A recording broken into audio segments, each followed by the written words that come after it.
Oke. Assalamualaikum warahmatullahi wabarakatuh. Perkenalkan, Bapak Ibu dosen dan teman-teman sekalian, kami dari AFM, kelompok AFM, yang mengembangkan aplikasi Tekin akan mempresentasikan terkait dengan aplikasi yang sudah kami buat. Namun, sebelumnya kami akan memperkenalkan terlebih dahulu diri kami masing-masing. Ya, perkenalkan teman-teman dan Bapak Ibu dosen, nama saya Mutia Karimah, NPM 02. Dan perkenalkan juga saya Azka Kashfi Zulkifli dari NPM 4.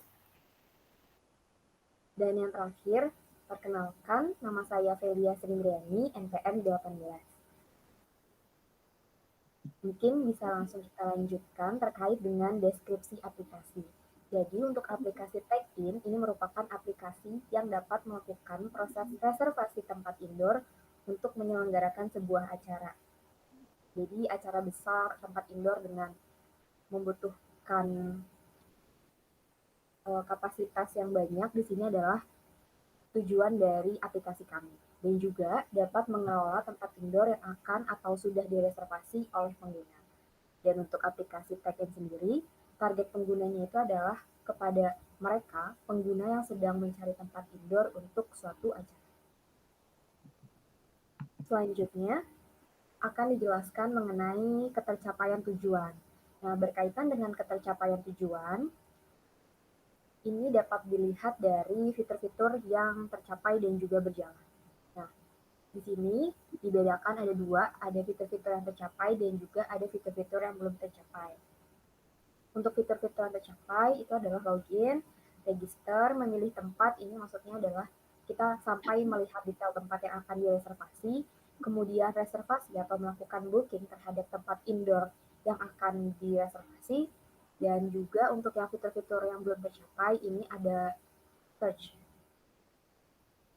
Kemudian dilanjutkan dengan API yang dibuat dalam aplikasi Tekin.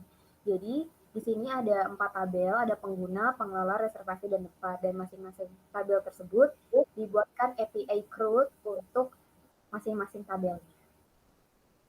Selanjutnya, ini merupakan hasil pengujian terhadap aplikasi kami, baik terhadap fitur dan juga user interface ataupun user experience-nya.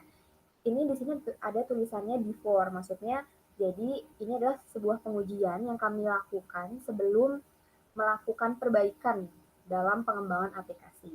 Dan di sini menggunakan black box testing, di mana bisa dilihat dari judul-judul tiap kolomnya itu ada kodifikasi uji, kemudian ada fitur uji, ada skenario pengujian, ada hasil yang diharapkan, dan juga ada hasil pengujiannya.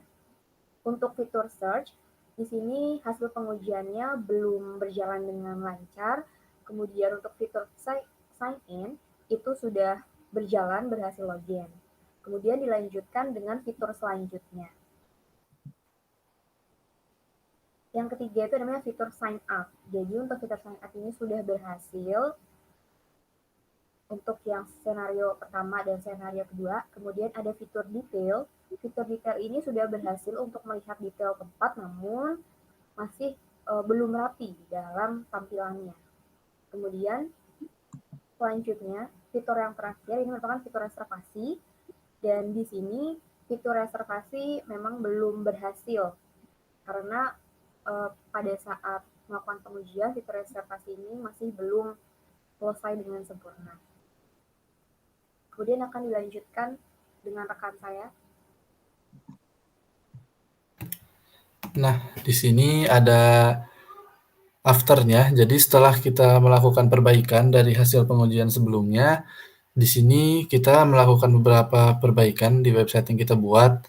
Nah, untuk di fitur yang pertama, di hasil pengujiannya masih sama seperti hasil sebelumnya, masih belum bisa menunjukkan sesuai hasil kata kuncinya gitu.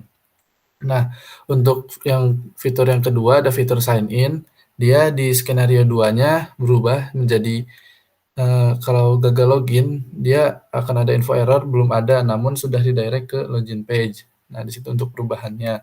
Lalu selanjutnya di fitur yang ketiga ada fitur sign up. Nah, di sini kita ada perbaikan juga menjadi di hasil pengujian yang skenario keduanya dia gagal terdaftar, terus info data yang harus diisi belum lengkap berhasil ditunjukkan di direct ke sign up page. Nah, untuk di fitur yang keempat ada fitur detail, dia menjadi berhasil ke halaman detail tempat serta tampilannya sudah menjadi lebih rapi. Nah, untuk di fitur yang selanjutnya di fitur reservasi, fitur yang terakhir. Nah, di sini kami melakukan perbaikan menjadi di hasil pengujiannya skenario 1 dan skenario 2-nya sesuai dengan hasil yang diharapkan, yaitu untuk skenario 1 berhasil reservasi serta sudah ada pemberitahuan berhasil dan redirect ke homepage. Nah, lalu di skenario 2-nya menjadi gagal reservasi dan menunjukkan info gagal atau data belum lengkap, lalu redirect ke reservasi page. Nah, selanjutnya di sini ada hasil pengujian fitur dan UI UX-nya menggunakan usability testing. Di sini ada 5 task, yaitu yang pertama ada fitur ada search tempat yang diinginkan, lalu ada registrasi, ada sign in, ada melihat detail tempat yang ingin direservasi, dan juga yang terakhir ada melakukan reservasi. Nah, di sini dilihat dalam tabelnya untuk ada 10 user. Nah, di sini untuk task pertama semuanya gagal karena belum berjalan dengan lancar. Lalu di task kedua dan task ketiganya lancar semuanya. Lalu di task keempat ada 3 user yang ragu-ragu dan di task yang kelima ada semuanya lancar. Nah, jadi secara keseluruhan bisa dibilang lancar untuk ini. Lalu tampilannya mudah dimengerti dan menarik juga. Nah, selanjutnya ada Oke. demo aplikasi.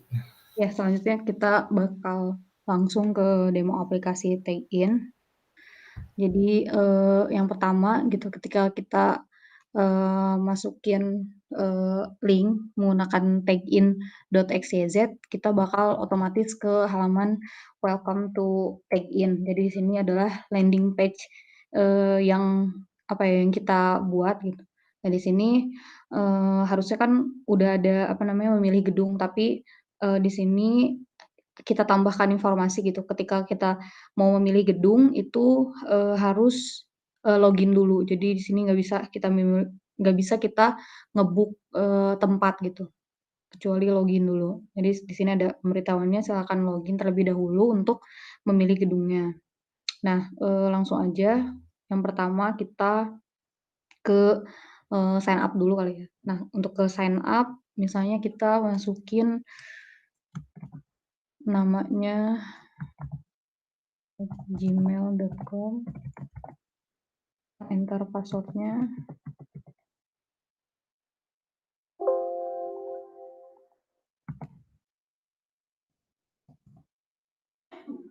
Nah, ini pas klik sign up itu dia udah, otomatis masuk ke halaman homepage-nya gitu.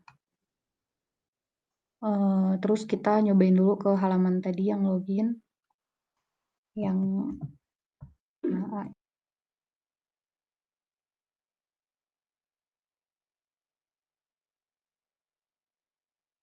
nge-redirect ke halaman homepage-nya. Jadi ini untuk tampilannya. Nah, di sini udah ada fitur, search-nya gitu, cari berdasarkan nama tempat. Di sini bisa langsung pilih gedung yang kita mau gitu. Nah, ini misalnya kita langsung aja memilih salah satu tempatnya, misalnya Skyline. Nah, di sini udah ada, detail tempat sesuai yang kita pilih tadi detail tempatnya Skyline, berarti di sini data informasi, eee, yang dimiliki oleh si Skyline, kayak deskripsinya, kapasitas, kemudian statusnya berarti ini, masih kosong gitu, belum ada yang nge-book gitu. Terus dan total biayanya ketika kita meminjam tempat Skyline. Kita langsung aja nge-book tempat. Nah, ketika kita klik book tempat, dia otomatis ke halaman booking form gitu. Nah, ini udah otomatis tempatnya tempat Skyline, terus kita misalnya milih tanggalnya di tanggal 26 dan untuk lama reservasi misalnya sehari, ketika kita klik langsung book, Nah, dia udah berhasil nge-booking dan ini notifikasi berhasil bookingnya sukses. Terus kita bisa langsung ke halaman utamanya. Dia balik lagi ke halaman homepage. Nah, selanjutnya, untuk untuk admin dan pengelola kita belum berhasil untuk autentikasinya. Jadi kita masih menggunakan password-nya ditulis gitu. Untuk admin tadi kan contohnya tadi kita udah memilih reservasi ya, reservasi Skyline itu ID-nya 2, ID tempatnya, lama reservasi 1 hari dan di sini udah langsung masuk ke adminnya untuk reservasi. Kemudian untuk tempat-tempatnya tadi, tempat pilihannya Balai, Skyline, Gorjat, PPBS, terus penggunanya juga, kemudian pengelola, jadi pengelola tuh yang mengelola si tempatnya, yang menyediakan tempatnya apa aja. Kemudian ini adminnya dan di sini juga bisa menambah pengelolanya. Misalnya kita nambahin